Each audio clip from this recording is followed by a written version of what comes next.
तर भाजपनेही भेकड जनता पार्टी, बेडूक जनता पार्टी अशा शब्दात उद्धव ठाकरे यांनी टीका केली आहे। फडणवीस आता पाव उपमुख्यमंत्री राहिलेले आहेत अशी टीका उद्धव ठाकरे यांच्याकडून करण्यात आली आहे। सोरेन यांना अटक झाली, दातांना क्लीन चिट ही मोदी गॅरंटी आहे असा खोचक टोला देखील उद्धव ठाकरेंनी लगावलेला आहे।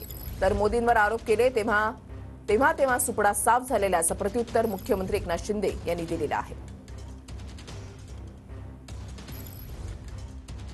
चिकच्या सभेत बोललो होतो भेकड जनता पार्टी, उगाचच नाही बोललो काहीतरी बोलायचं म्हणून।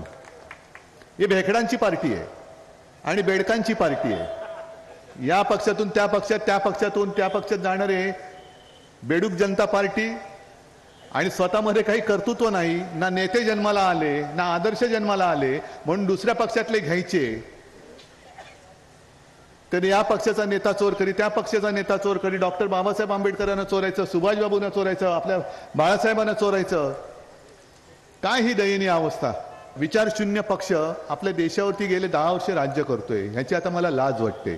देवेंद्र फडणवीस त्यांना सुद्धा मी सांगू इच्छितो, आता तुम्ही आधी फुल होतात गेल्या टर्ममध्ये, त्याच्यानंतर 2.5 वर्ष विरोधी पक्ष नेते। आम्हाला वाटलं तर की एवढे सगळी घरफोडी केलीत तुम्ही मुख्यमंत्री व्हाल, पण तुम्हाला केला अर्ध मुख्यमंत्री, आता तर पाव उपमुख्यमंत्री।